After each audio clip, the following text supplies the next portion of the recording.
He's an Emmy Award-winning actor, author, and astronaut, and he has been a friend of fandom for several decades. Please welcome Mr. William Shatner.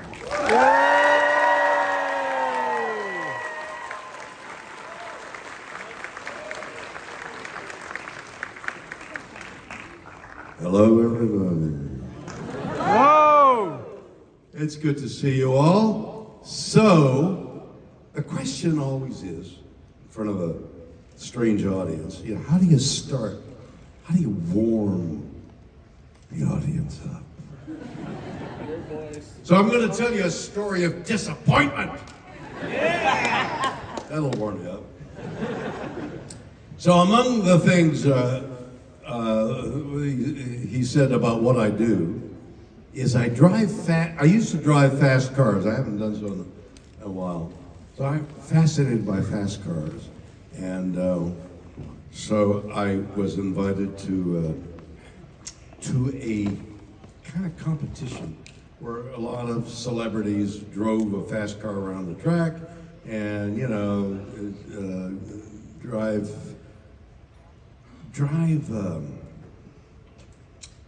slow in and fast out. So you get to the apex of the turn and you're slowing down, not too much, and then accelerate out. And the limits of adhesion on your tires, you try to reach the limits of adhesion, but you need experience to do that. So people like Donny Osmond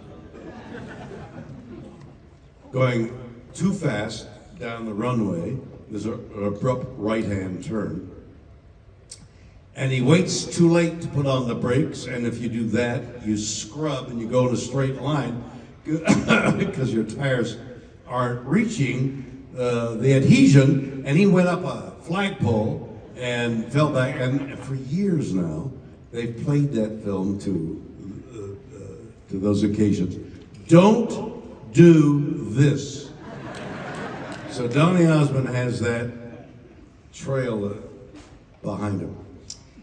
So I did very well. I don't think I won any of those celebrity road races, but I was up there. I loved the idea of driving somebody else's car with somebody else's tires and doing all kinds of mayhem. Then one day, I was asked to drive, help me, the ordinary cars that are souped up. What's that? The North Carolina, what's? Say it again. NASCAR? NASCAR. Yeah. Thanks. Jeez. I was coming up with the thing. What's the name of that thing? What's the name of that thing? So stay with me. NASCAR. So NASCAR is different.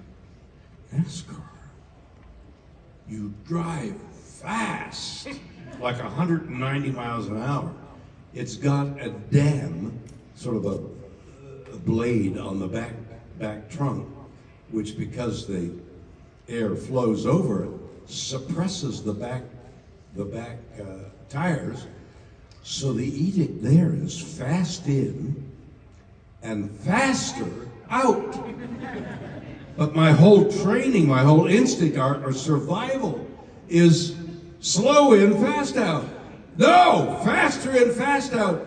And I won't go into why. There was two other people in the same car, and we were vying for who the two people would be. One is ignored, and I had to go 190 miles an hour around a turn, and all my intuition and instincts about speed was violated. And then on my third attempt, I said, screw it. And I pressed the accelerator, and because I have been I've taken some classes in judo where you have your, what do you call it?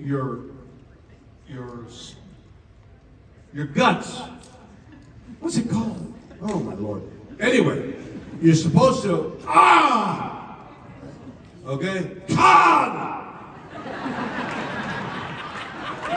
Yeah! you recognize that. Here, and you break the board. And I couldn't go fast and faster, so I thought, that's what I'm going to do. So as I approached the turn, I went, ah! And I went around. And I did it, 195 miles an hour. But I crossed the white line down there, and I was disqualified, which I was very happy about. So they have cameras in the car. And I watched the show, and my family's all like, watch, here's the key. This is where you do the key. Watch, I'm going to do the key. And we're watching, and here's what I hear and see.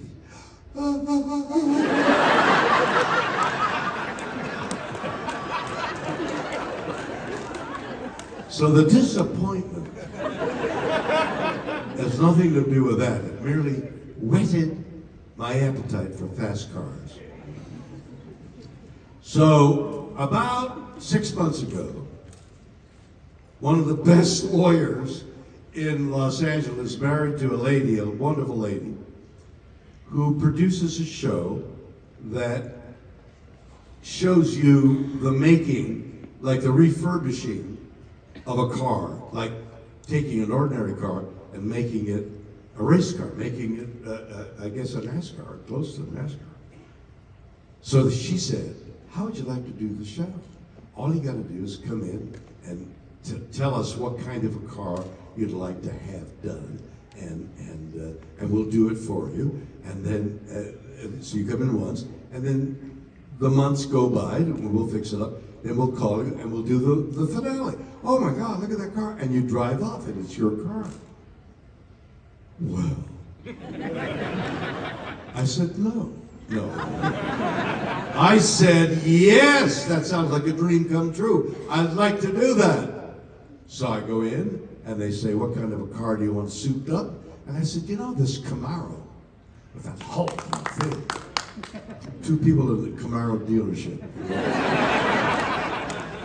So the Camaro looks hulking, you know, and I said, if you get a convertible, that would be, and fix up jazz up a Camaro convertible would be the dream of mine. They said, done. So they called me and said, we're ready, we got a Camaro. I went down there, there was this 1973 Camaro, ripped out, everything. But the shell, it's called a monocoque. It's one unit. So it's braced, so it can be solid, doesn't rattle. And I said, this looks great. Too bad no convertible, but all right. And they jazzed it up with tape, you know, that you tore. It looked worse than it was. And we, oh, it's terrible, and we're going to put it a 600 horsepower. So they said, what do you want? I said, a 600 horsepower engine. And modulated suspension and electronics. There were no electronics in those years. And I wanted this and a seat, nothing. And I just kept talking about what I wanted. I said, right, and they had it. 6 months goes by. I think, well, I don't want to be, how's my car? You know, I'm not going to wait for them. And finally, the call comes. We've got your car. And I said, great. Yesterday, it seems like a year ago. Yesterday. Oh, and I said, I've got 2 dogs. I hate to travel without my dogs. Can you fix up the back seat? It's 2-door. Can you fix up the back seat? Oh, we got it. We're going to fix up the back seat for 2 dogs. And then so 6 months goes by, and I think, well, they forgot. Phone rings. We're ready, and bring your dogs. 2 big Dobermans. So we get driven down to the car place, and there it is, dark blue with 2 stripes. Unbelievable. And they said, bring your dogs. So there was a place for the dogs. And my wife there. So we talk a bit, and then we say, okay. Sayonara. Sayonara.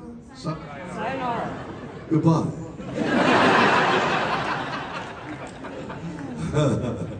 We wave goodbye, start the engine, I put it in gear, and it stalls out.